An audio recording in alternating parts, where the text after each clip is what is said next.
Selamat pagi, Bu. Selamat pagi, Anita. Apakah kamu tahu kamu dipanggil ke ruangan ini? Sepertinya karena saya lupa membawa ganti ya, Bu. Ya, betul. Semua orang pernah melakukan kesalahan, termasuk ibu. Yang terpenting, kamu bisa bertanggung jawab. Mengapa kamu tidak membawa baju ganti, Anita? Karena tadi pagi saya bangun kesiangan dan tergesa-gesa pergi ke sekolah. Kamu masih ingat kesepakatan kelas kita? Masih, Bu. Kalau masih, kesepakatan apa yang tidak sesuai? Tentang kedisiplinan ya, Bu. Ya, betul. Apakah kamu sudah punya solusi tentang hal ini? Saya minta maaf ya, Bu. Dan saya tidak akan mengulanginya lagi. Ya, saya apresiasi tanggung jawab kamu. Sekarang kamu boleh kembali ke kelas. Terima kasih ya, Bu. Ya, sama-sama. Bu, Ya, betul. Kemarin kamu masuk kan? masuk, Bu. Tapi saya tidak mengerjakan tugas yang diberikan dari Ibu. Tutas, semua orang pernah melakukan kesalahan, termasuk ibu. Yang terpenting bagaimana cara bertanggung jawab. Mengapa kamu tidak membuangkan tugas dari ibu, Suta? Saya capek dan mengantuk, serta saya tidurnya larut malam. Kamu masih ingat keyakinan kelas kita? Masih, Bu. Kalau masih, keyakinan kelas apa yang tidak sesuai? Mungkin tentang tanggung jawab ya, Bu. Nah, itu kamu tahu. Apakah kamu sudah memiliki solusi tentang pelanggaran yang kamu lakukan? Sudah, Bu. Yang pertama, saya meminta maaf kepada Ibu. Yang kedua, saya tidak akan tidur larut malam. Dan yang ketiga, saya akan mengerjakan tugas dan dikumpulkan besok. Nah, Ibu apresiasi tanggung jawab yang akan kamu lakukan. Sekarang silahkan kamu melanjutkan istirahatmu. Jangan diulangi lagi ya, Suta. Iya, Bu. Warahmatullahi wabarakatuh. Selamat siang dan salam sejahtera untuk kita semua. Yang terhormat Bapak Kepala Sekolah SD Negeri 1 Danaraja, yang saya hormati Bapak Ibu Dewan Guru beserta staf karyawan SD Negeri 1 Danaraja serta tamu undangan yang saya hormati. Pertama, marilah kita panjatkan puji syukur kepada Allah Subhanahu wa Ta'ala yang telah memberikan rahmat dan karunia-Nya kepada kita semua, sehingga pada siang hari ini kita bisa melaksanakan diseminasi penyebaran pemahaman dan penerapan pemahaman budaya positif di SD Negeri 1 Danaraja ini. Salawat serta salam semoga senantiasa tercurahkan kepada junjungan kita Nabi besar Muhammad SAW yang senantiasa kita nantikan syafaatnya di yaumul kiamat kelak. Bapak Ibu yang saya hormati, acara ini bertujuan untuk memperkenalkan dan menanamkan budaya positif yang penting dalam kehidupan sehari-hari kita di sekolah dan di luar sekolah. Melalui kegiatan ini diharapkan seluruh Dewan Guru lebih memahami tentang penerapan budaya positif yang mendukung sikap saling menghargai, kerjasama, dan semangat belajar. Marilah kita manfaatkan kesempatan pada siang hari ini untuk bersama-sama belajar memperkuat diri tentang nilai positif yang akan mendukung perkembangan pribadi dan sekolah kita. Adapun susunan acara pada siang hari ini yaitu yang pertama pembukaan, yang kedua pembacaan doa, yang ketiga sambutan kepala sekolah atau yang mewakili, yang keempat penyampaian materi diseminasi budaya positif di sekolah oleh Saudari Diana Paramita sebagai CGB Angkatan 11 Kabupaten Banjarnegara. Yang kelima yaitu penutup. Bapak Ibu yang saya hormati, marilah acara pada siang hari ini kita buka dengan bacaan basmalah bersama-sama. Acara selanjutnya yaitu pembacaan doa. Kepada beliau Bapak Nur Sadiq SAG dipersilakan.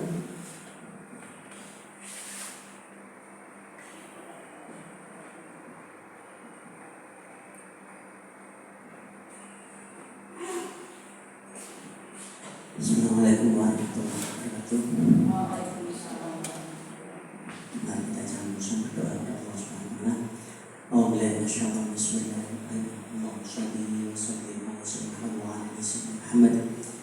Bismillahirrahmanirrahim. Alhamdulillahirabbil alamin. Hamdan syakirin, hamdan lillahi, hamdan fi ni'amihi wa fi majidah. Ya Rabbana lakal hamdu kama yanbaghi li jalali karim wa 'ala rasulih. Allahumma shalli wa sallim fi dinina wa afiyatina fi jasadina wa ziyadana fi ilmina wa barakatan fi rizqina wa tawbatan qabla mautina wa rahmatan fil mautina wa maghfiratan ba'da mautina. Rabbana fid dunya hasanah wa fil akhirati hasanah. Subhana rabbika rabbil izzati amma yasifun. Alhamdulillah. Assalamualaikum warahmatullahi wabarakatuh.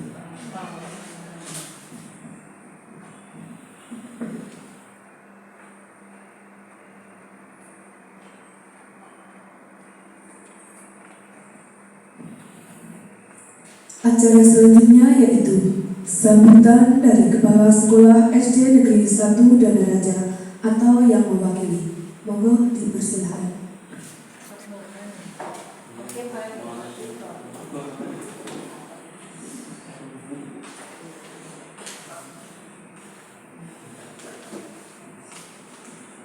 Terima kasih atas kesempatan yang diberikan kepada saya untuk menyambut acara pada siang hari ini. Saya mewakili dari Kepala Sekolah SD Negeri 1 Danaraja mengucapkan selamat mengikuti kegiatan diseminasi ini. Bagi kita semua, semoga kegiatan-kegiatan yang semacam ini bisa diterapkan oleh semua dewan guru. Nanti untuk kegiatan-kegiatan selanjutnya tidak hanya Ibu Diana Paramita saja, tetapi guru-guru yang lain juga bisa menerapkan agenda-agenda kegiatan semacam ini. Jadi nanti ilmu-ilmu yang dimiliki oleh masing-masing guru bisa ditularkan ke guru-guru yang lain. Saya kira itu saja sambutan dari saya. Nanti untuk bisa diteruskan di agenda acara intinya yaitu kegiatan diseminasi. Terima kasih.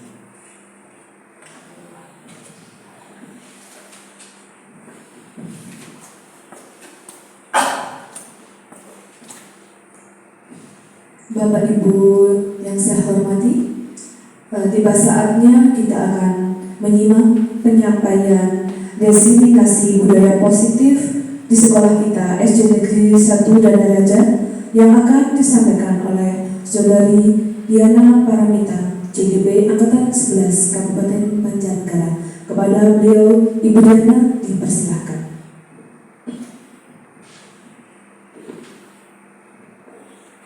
Ya, terima kasih. Sebelumnya, selamat siang Bapak Ibu Dewan Guru yang saya hormati. Pada kesempatan kali ini saya sedikit berbagi pengalaman, tidak menggurui, tapi kita berbagi pengalaman praktik baik tentang budaya positif yang ada di sekolah.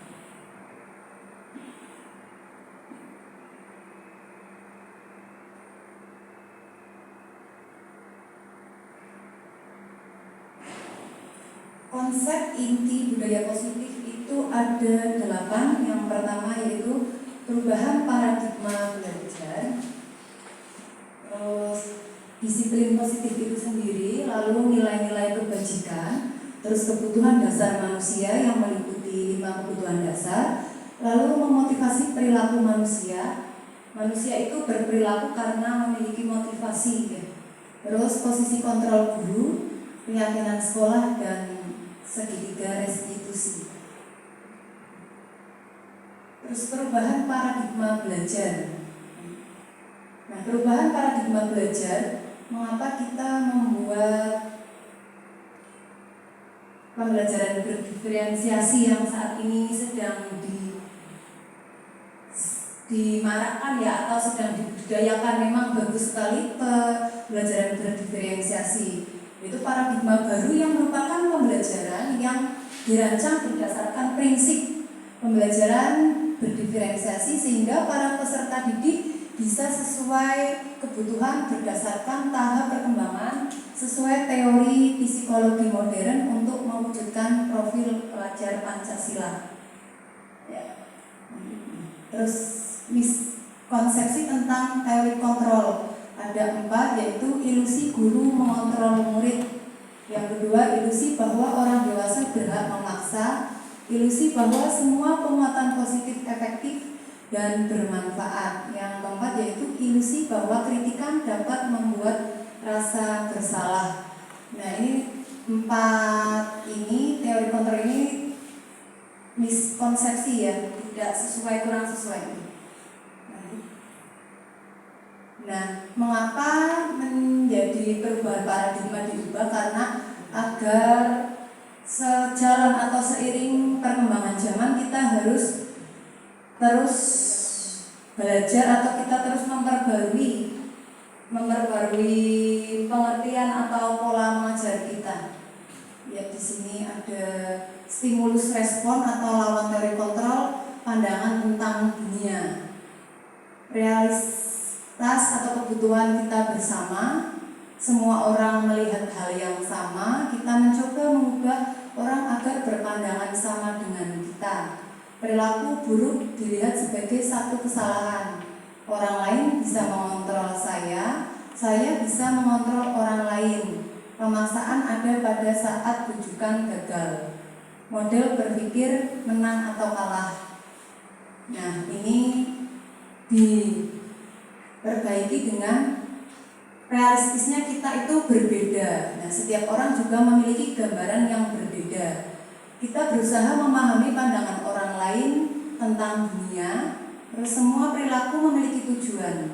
Hanya ada yang bisa mengontrol adalah diri kita sendiri. Kalau kita tidak memiliki kesadaran, meskipun dipaksa seperti apapun tidak mau gitu. Terus Anda tidak bisa mengontrol orang lain ya. Tadi kan karena yang bisa mengontrol atau mengendalikan diri kita adalah diri kita sendiri. Lalu kolaborasi dan konsensus menciptakan pilihan-pilihan baru. Nah, sangat bagus sekali. Seperti sekarang ini saya juga merasa terbantu. Bapak Ibu bersedia untuk melakukan kegiatan ini. Kalau tidak ada bantuan dari Bapak Ibu semua, kegiatan ini tidak berjalan. Itu salah satu kegiatan kolaborasi yang bagus. Terus model pikiran menang atau kalah. Di sini tidak menang atau kalah ya. Sebisa mungkin kita bisa melengkapi ya, sehingga menjadi kolaborasi yang baik. Dan itu pasti akan sukses untuk tujuan bersama. Nah, disiplin positif. Nah, disiplin positif tadi disiplin ya, banyak pengertian dari disiplin ya. Salah satunya yaitu disiplin mengacu pada disiplin diri yang memiliki tanggung jawab terhadap apa yang dilakukan berdasarkan nilai-nilai yang diyakini. Ya, disiplin positif merupakan salah satu cara penerapan disiplin yang bertujuan untuk menumbuhkan kesadaran serta memberdayakan peserta didik tanpa imbalan penghargaan atau reward atau ancaman atau hukuman. Sebagai pendidik, tujuan kita adalah menciptakan peserta didik yang memiliki disiplin diri sehingga mereka berperilaku mengacu kepada nilai-nilai kebajikan universal dan memotivasi intrinsik dalam perubahan perilaku ke arah yang lebih baik. Nah, ini yang nilai kebajikan. Nilai kebajikan itu, kebajikan universal ada 3 profil pelajar Pancasila ya, seperti yang kita terapkan setiap hari. Bahkan ada tepuk PPK gitu ya, ada salam PPK itu salah satunya yaitu profil pelajar Pancasila. Ada 6, di situ ada beriman kepada Tuhan Yang Maha Esa dan berakhlak mulia. Nah, ini bisa diterapkan dalam sekolah kita yaitu dengan pembiasaan seperti sholat duha bersama, begitu, membaca Asmaul Husna, biasanya hari Jumat itu. Terus ada juga berdoa sebelum dan sesudah melakukan pelajaran. Terus mandiri. Di sini siswa dituntut untuk mandiri, bisa bekerja sendiri, memiliki pengertian yang baik, terus bernalar kritis, berkebinekaan global. Ini bisa memilah atau menyaring kebudayaan-kebudayaan yang baik yang bisa diterapkan di sekolah atau kehidupan sehari-hari, juga bisa menyaring kebudayaan-kebudayaan yang kurang pas diterapkan di sekolah atau di sekitar kita. Terus bergotong royong. Nah, gotong royong itu menurut saya itu sangat penting dan memang selalu, karena kita pada dasarnya adalah makhluk sosial, Bapak Ibu, tidak bisa hidup sendiri, ya pasti butuh bantuan orang lain. Dan yang kena adalah kreatif. Ya, kreatif menjadi pelengkap, ya, dengan kreatif, dengan memiliki kreativitas kita bisa membuat atau menerapkan kegiatan itu lebih bervariasi sehingga siswa anak didik kita tidak bosan dengan kegiatan-kegiatan yang sama. Terus ada IPO Primary Year Program, ya, ada toleransi, rasa hormat, integritas, mandiri, menghargai, antusias, empati, keingintahuan, kreativitas, ada kerjasama, hampir sama juga, ada percaya diri dan ada komitmen. Nah, komitmen itu juga salah satu kedisiplinan, ya. Kalau kita memiliki komitmen atau itu juga itu sudah menerapkan disiplin. Nah, yang ketiga yaitu 9 pilar karakter Indonesian Heritage Foundation. Ada 9, yaitu cinta Tuhan dan segenap ciptaannya, kemandirian dan tanggung jawab, kejujuran atau amanah, diplomatis, ya, hormat dan santun, dermawan, terus suka menolong dan gotong royong, percaya diri, kreatif dan pekerja keras. Yang ketujuh, kepemimpinan dan keadilan. Yang kedelapan, baik dan rendah hati. Yang kesembilan yaitu toleransi, kedamaian dan kesatuan. Nah, sering kita terapkan juga ini dalam kegiatan pramuka ekstrakurikuler, meskipun sekarang katanya tidak wajib lagi, tapi pramuka itu sangat bagus, ya, untuk melatih kemandirian, ya, segalanya itu ada di pramuka, itu bagus juga. Ini kita sudah sedikit demi sedikit menerapkannya dalam kehidupan sehari-hari. Nah, ini kebutuhan dasar manusia itu ada 5.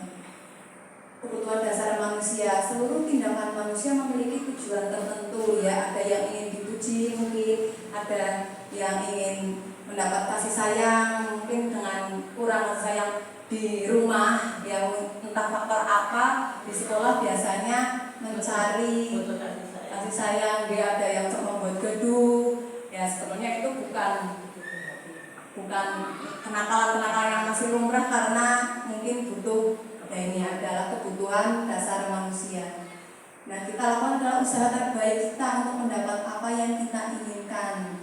Ketika kita mendapat apa yang kita inginkan, semua dilakukan untuk memenuhi kebutuhan dasar.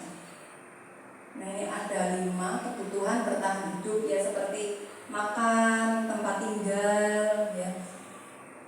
Terus, ya, hiburan, itu ada cinta dan kasih sayang. Nah, kita sebagai guru, sebagai orang tua pasti melakukan yang terbaik untuk anak, untuk keluarga kita, karena itu salah satu 5 kebutuhan dasar manusia. Ada yang kebebasan, ya, kita, ya, saya sendiri, ya, manusia juga memiliki kebebasan yang ingin, ya. Contohnya dengan melakukan hobi-hobi yang positif, itu kan termasuknya bisa mendapatkan kebebasan itu dengan hobi-hobi yang positif, ya, dengan melakukan kegiatan yang positif itu bisa mendapatkan kebutuhan dasar itu. Terus kesenangan, ya, kesenangan kebebasan itu hampir sama sih menurut saya ya. Terus ada kekuasaan. Nah kalau ini kekuasaan ini kalau kurang pas juga dapat menyebabkan kurang positif ya. Kekuasaan mungkin bisa menimbulkan semena-mena. Nah ini harus kontrolnya di sini. Terus motivasi perilaku manusia. Nah, yang motivasi itu untuk menghindari ketidakamanan atau hubungan, itu adalah motivasi ekstrinsik untuk mendapatkan imbalan atau mengharapkan dari orang lain. Ini dua motif ini adalah motif ekstrinsik ya. Terus yang motif intrinsiknya motivasi untuk menjadi orang yang mereka inginkan dan menghargai diri sendiri dengan nilai-nilai yang mereka percaya. Nah, ada 3 motivasi ini. Ada hukuman biasanya. Hukuman tidak berhubungan dengan kesalahan yang diperbuat, bersifat satu arah berupa hukuman fisik atau psikis. Sekarang ini sudah tidak boleh lah, termasuk bullying itu hukuman juga itu sudah tidak di zaman kolonial lagi yang jika terlambat mungkin suruh berlari 10 kali mengelilingi lapangan, itu sekarang sudah tidak, mulai dihilangkan. Terus konsekuensi hukuman berhubungan dengan kesalahan yang diperbuat atau terencana atau disepakati mengikuti peraturan guru sebagai monitor.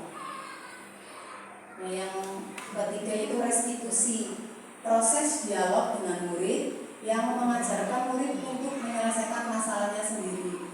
Nah, dari ketiga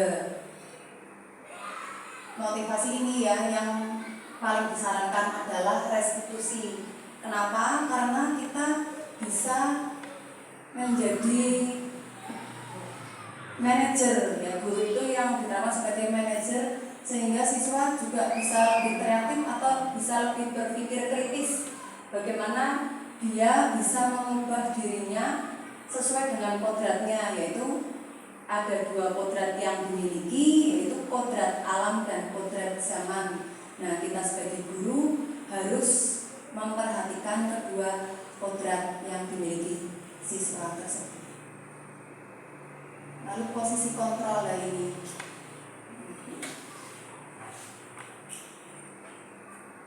Nah, posisi kontrol sebagai guru memiliki 5 posisi kontrol terhadap murid, yaitu yang penghukum, yang kedua merasa bersalah, dan yang ketiga teman, yang keempat itu pemantau, dan yang kelima manajer. Dari 5 posisi kontrol terhadap murid, itu yang kelima yang disarankan untuk kita menjalani sebagai guru.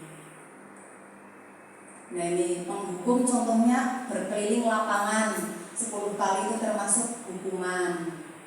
Kalau sebagai teman itu ayo dong kerjakan tugasnya, nanti kalau sudah selesai kita jajan bareng. Nah, seolah-olah itu, tapi nanti kalau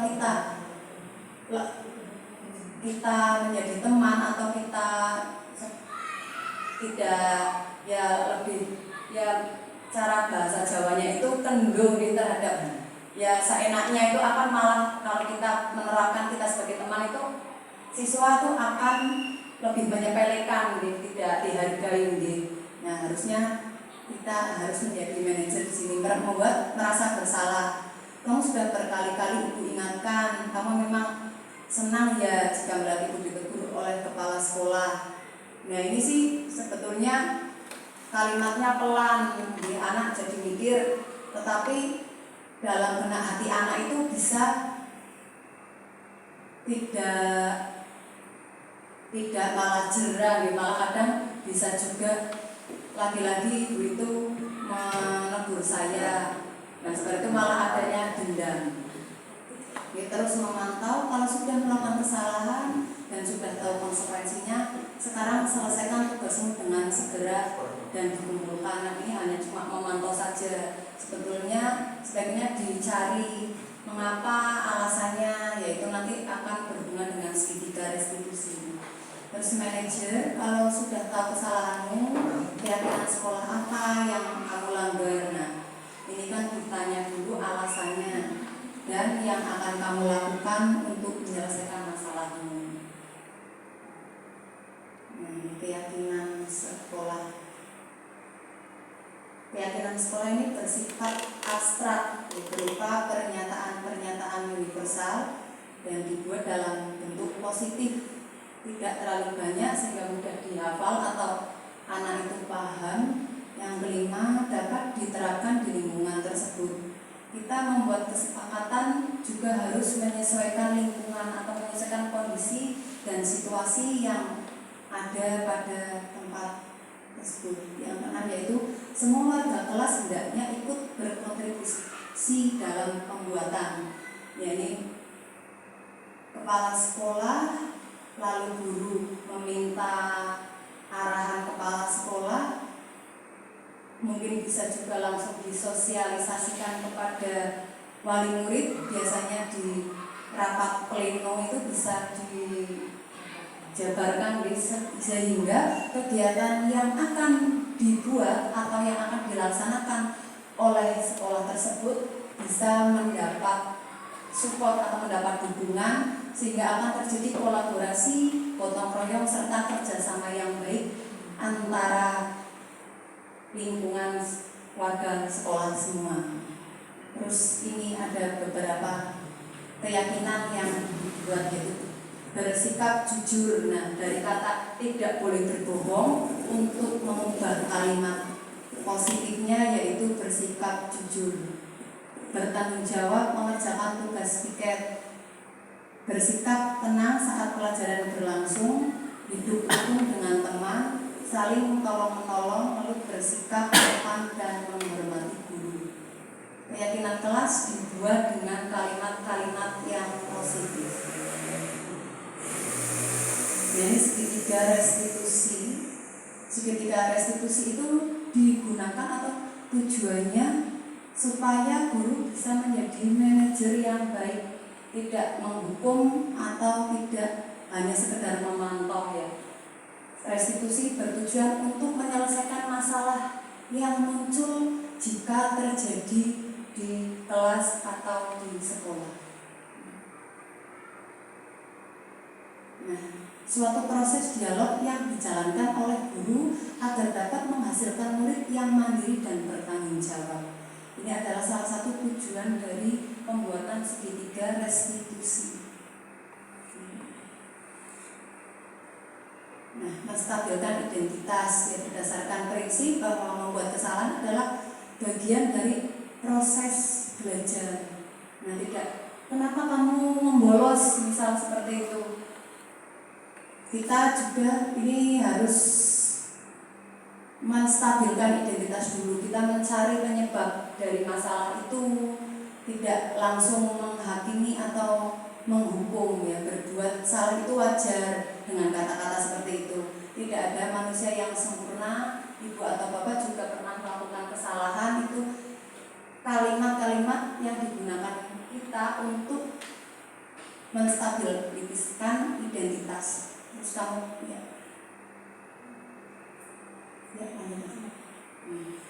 terus validasi tindakan yang salah ya. Setelah kita mencari tahu alasan melakukan kesalahan itu, kita mau validasi ya dengan 4 kalimat ini. Contoh kalimatnya, kamu pasti punya alasan mengapa melakukan hal itu.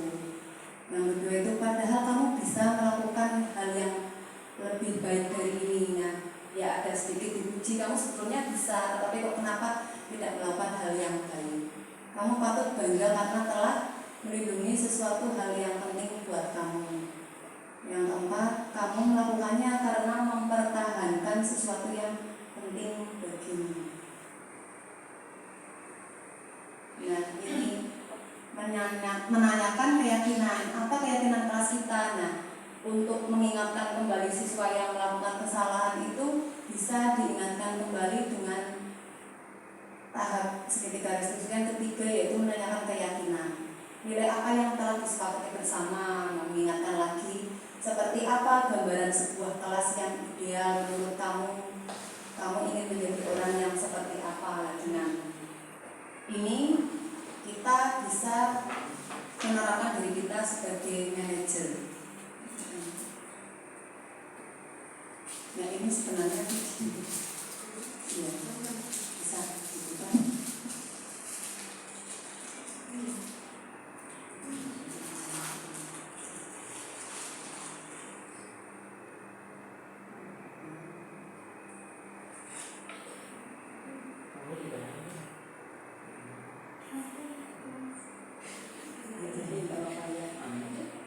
Ini praktek saya dengan anak yang membuat restitusi.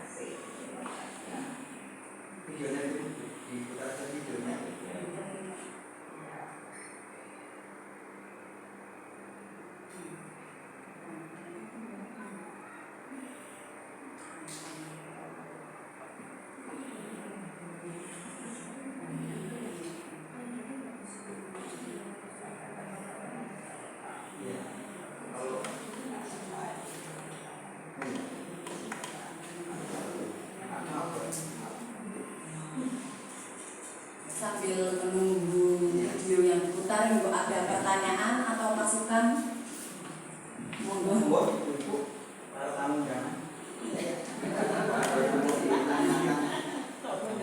Silakan bertanya. Apa masih 30 menit, 30 menit lagi.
Monggo Mbok ada pertanyaan atau masukan?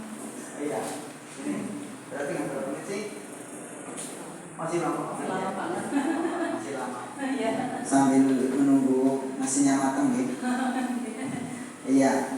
Segitiga restitusi.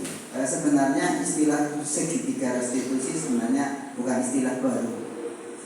itu kan sebenarnya sudah lama bagi pendidik itu melaksanakan segitiga restitusi. Cuma di era sekarang kan dengan adanya kurikulum merdeka, istilah segitiga restitusi itu menjadi semakin familiar ya di telinga kita. Gitu. Kalau zaman dulu sebenarnya segitiga restitusi itu diterapkan oleh guru yang pendekatannya itu pendekatan berbasis masalah. Pendekatannya berbasis masalah dan penyelesaian masalahnya itu menggunakan prinsip-prinsip psikologi. Atau biasanya ini bagiannya sebenarnya urusannya guru BK. Sebenarnya ini cuma karena di SD kan tidak ada guru BK, makanya guru SD guru yang paling super lah, pintar segalanya. Dan di segitiga restitusi itu bahwa yang kita hadapi di lapangan kan sebenarnya kita sudah, ketika ada masalah apapun sebenarnya kita sudah berusaha menerapkan segitiga restitusi, mulai dari mengenali permasalahan itu sebenarnya karena apa, baik itu yang dilakukan oleh anak, permasalahannya itu karena apa. Dan sebagai guru juga kita tidak bisa langsung menyalahkan bahwa itu salah, tidak bisa. Kita harus mencari akar masalahnya, dan bukan tiba-tiba kita langsung kamu salah, itu bukan. Gitu. Dan di sini letak kesabarannya luar biasa di sini untuk menerapkan segitiga restitusi itu, kita harus membutuhkan kesabaran luar biasa. Bagaimana cara kita meyakinkan bahwa hal yang dilakukan oleh anak itu memang salah. Kalau itu memang benar salah, tapi salah yang betul-betul keluar dari si anak. Bukan kita yang menyalahkan, tapi anak mengakui bahwa itu yang dilakukan itu salah.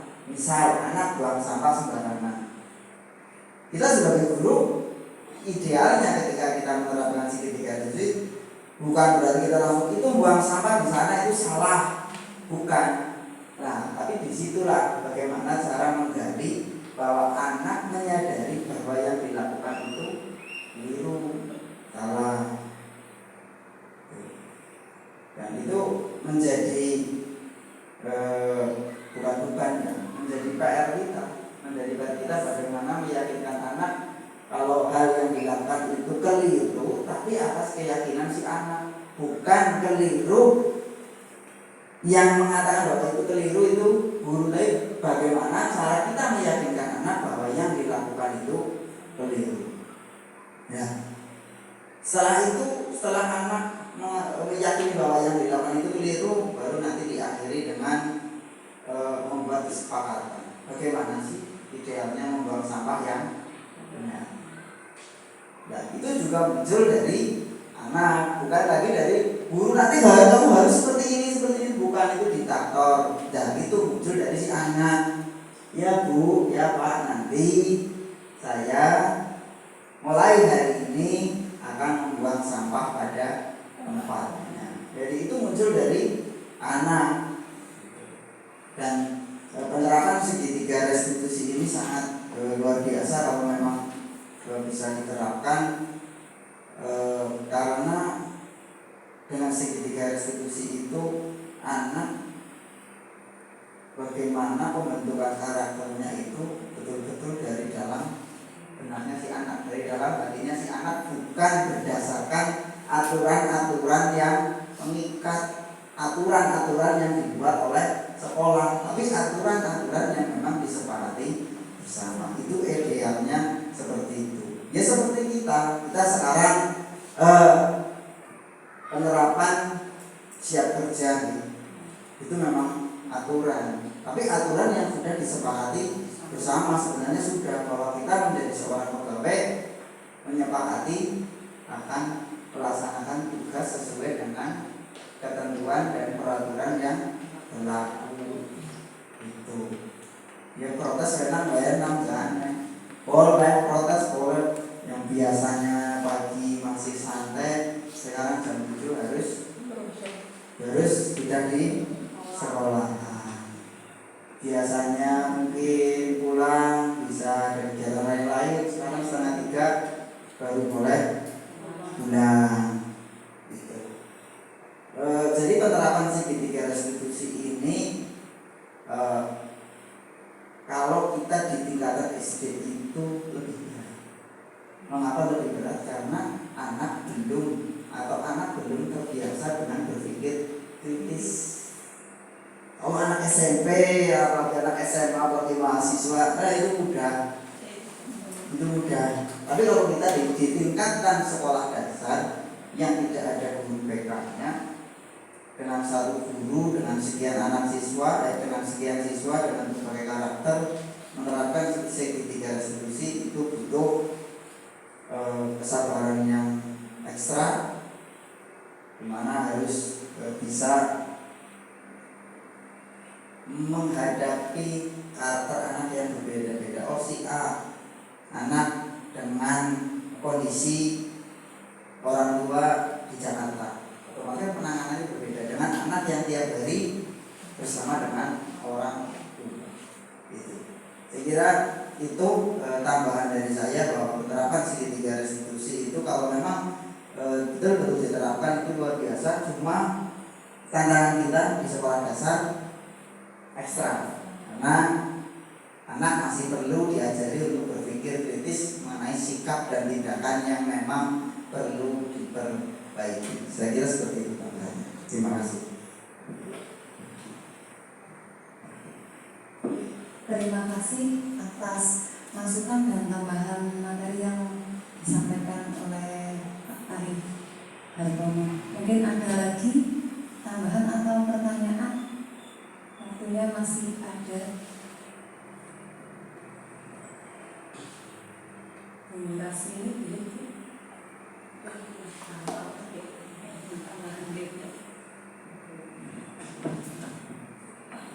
Ya, terima kasih sekali atas waktunya yang diberikan kepada saya. Ini memang benar apa yang dikatakan Pak Arif ya Pak, kalau zaman dulu dan zaman itu iya benteng, tapi pada dasarnya tujuannya sama. Ya bahasa-bahasa mungkin bahasa yang kalau dulu memang gitulah, istilahnya penetapan kedisiplinan pada anak. Terus memang guru SD itu di era sekarang memang berat sekali hubungannya ini bertentangan dengan media sosial yang sangat marak. Iya. Dan kuat sekali karena baru lahir saja sudah bisa main HP. Justru saya yang sudah tua itu malah kalah. Iya, nonton ini berat sekali memang tantangan untuk guru-guru muda memang begitu ya. Tapi kita tidak perlu khawatir. Bismillah, ini insya Allah kita niati saja dengan ibadah dan mengajarkan anak-anak supaya berkehidupan yang baiklah di hari tuanya, biar mendapatkan ya karakter-karakter yang baiklah. Kita mengharapkan akademiknya saja juga kurang, akademiknya tinggi, misalnya matematika, IPA 10, kalau karakternya kurang juga kurang sempurna. Ya istilahnya ya karakter yang memang harus nomor satu. Ya. Di saat anak punya kesalahan memang guru itu beban berat. Anak saya jangan langsung ditegur begini memang itu malah nanti akan terjadi fatal. Yang namanya mengajar anak tidak di sekolah, tidak di rumah itu gampang-gampang dikerasi sekali juga nggak bisa. Di Indonesia kita sesuai aturan saja ya. Kita pakai ya istilahnya sabar lah. Memang guru SD itu apalagi kelas 1 ledumai tiba itu kan orang ngerti. Tapi anak harus pintar. Jadi anak kan anak masa saya saja cek kayak senyum sendiri dong, tiba itu didomai orang ngerti. Tapi anak harus dipintar nana. Begitulah kita niati saja. Bismillah, saya guru yang sudah memulai sudah itu saja, kita harus sehat ya. Guru-guru yang masih muda ya sabar, dan orang sabar, ikhlas, insya Allah bisa membentuk anak-anak yang punya karakter yang baik, punya akademiknya baik. Insya Allah tanamkan kejujuran, satu jujur, benar, pinter, insya Allah bisa menuju ke dunia akhirat. Ya demikian aja tadi.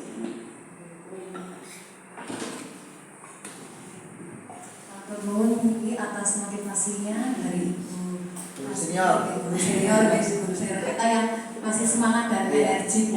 Perlu dicontoh ya, memang ya karakter anak zaman dulu. Saya sendiri juga kalau dapat teguran dari guru itu malah takut ya, takut tidak lapor ke orang tua, malah tambah dimarahi. Tapi kalau sekarang malah Jangan berani-berani. ibaratnya julid aja itu nanti juga tidak membuat orang tua kadang tidak berkenan. Contohnya lagi belajar untuk membersihkan kelas kan, dengan kadang sepatu kan dilepas ya, itu nanti juga besok harinya saya sendiri sudah pernah saatnya ditegur, malah ditegur ya, karena nanti itu masuk angin. Di rumah saja anak saya itu di dalam rumah pakai sandal seperti itu. Nah ya, ini guru juga berpikir lagi bagaimana dia harus kreatif, bagaimana cara mengajarkan siswa atau berperilaku supaya bisa selaras, bisa irama, supaya menghasilkan harmoni kehidupan yang baik.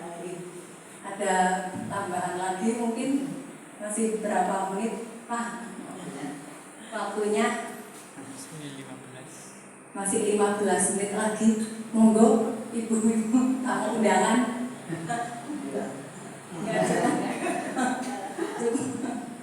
Mungkin Bu Endah dari ada Bu, ada tambahkan yang malah sudah lebih dulu. Lebih dulu TKP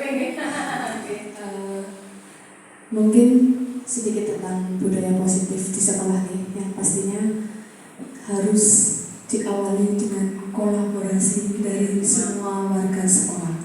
Dari ketika misalnya hanya 1-2 guru yang menerapkan, itu nanti tidak akan sukses begitu. Jadi harus semuanya berkolaborasi untuk penerapan budaya positif.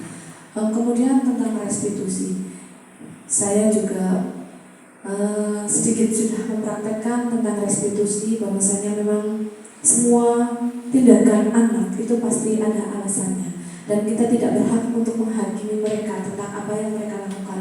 Yang harus kita lakukan adalah kita memotivasi anak, kita mencari solusi terbaik dari apa yang anak lakukan, seperti itu.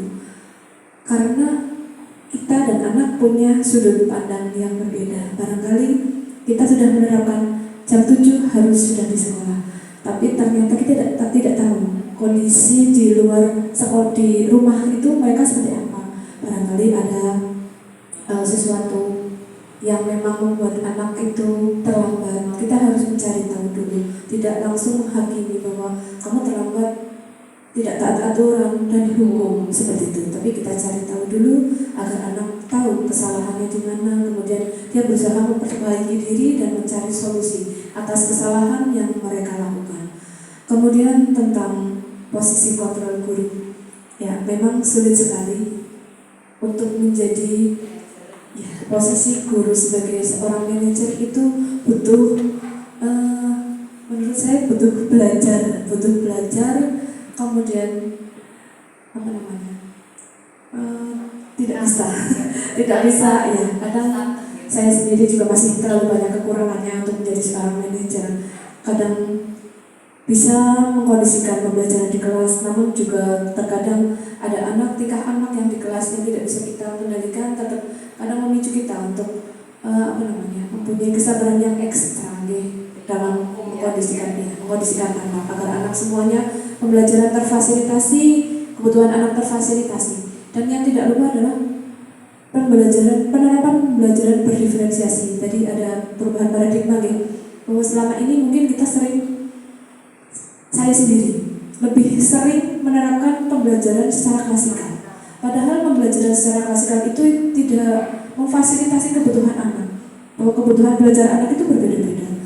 Model belajar anak pun berbeda-beda. Maka dari itu dalam kurikulum Merdeka ini kita dituntut untuk bisa melakukan pembelajaran berdiferensiasi agar anak didik kita itu berkembang sesuai dengan kodratnya sesuai dengan minat, bakat, dan kemampuannya. Mungkin itu saja tambahan dari saya, Bu Diana. Terima kasih. Terima kasih sekali ini atas masukan-masukan dan ilmu-ilmu yang diberikan oleh Bapak Ibu. Mungkin cukup waktunya, dan terima kasih atas kerjasamanya sehingga saya sangat terbantu bisa melakukan diseminasi budaya positif di sekolah. Ya, saya kembalikan. Oh, ada kesimpulan yang akan disampaikan Ibu Rugi. Terima kasih atas waktunya. Assalamualaikum warahmatullahi wabarakatuh. Ya, tadi saya menyimak diseminasi dari budaya positif ini yang dipaparkan oleh Bu Diana. Saya merangkum dari materi yang satu adalah perubahan paradigma belajar. Selama ini kita lebih sering menerapkan pembelajaran secara klasikal. Namun oleh kurikulum Merdeka ini kita dihadapkan dapat menerapkan pembelajaran berdiferensiasi agar dapat memfasilitasi kebutuhan peserta didik. Yang kedua tadi tentang disiplin positif. Penerapan disiplin positif akan memperbanyak motivasi intrinsik peserta didik dalam belajar. Yang ketiga itu kebutuhan dasar.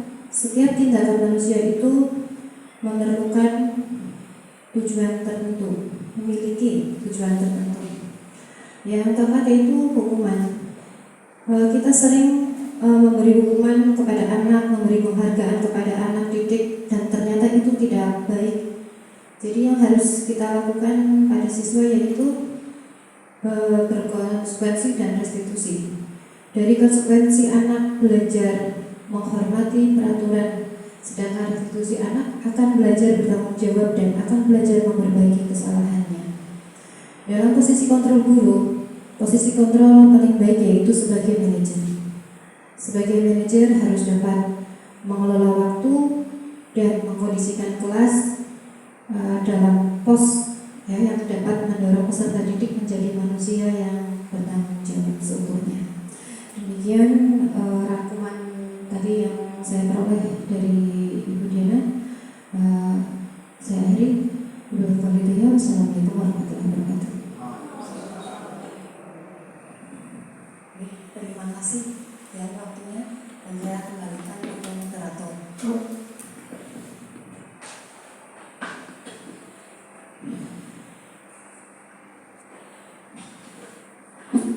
Ya, Bapak Ibu yang saya hormati, demikianlah tadi penyampaian materi diseminasi budaya positif oleh Ibu Diana Paramita.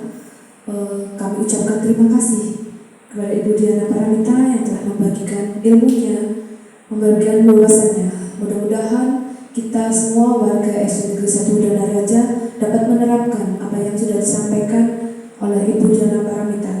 Tak lupa saya mengucapkan terima kasih atas semua pihak yang telah membantu dan suksesnya acara diseminasi budaya positif pada siang hari ini. Mari kita bersama-sama untuk menyebarluaskan budaya positif untuk menciptakan lingkungan sekolah yang lebih harmonis dan juga saling menghargai. Sebelum acara ditutup, marilah kita tutup acara pada siang hari ini dengan bacaan hamdalah bersama-sama. Saya sebagai moderator mohon maaf yang sebesar-besarnya apabila ada tutur kata yang kurang berkenan. Saya akhiri, wabillahi taufiq wal hidayah. Wassalamualaikum warahmatullahi wabarakatuh.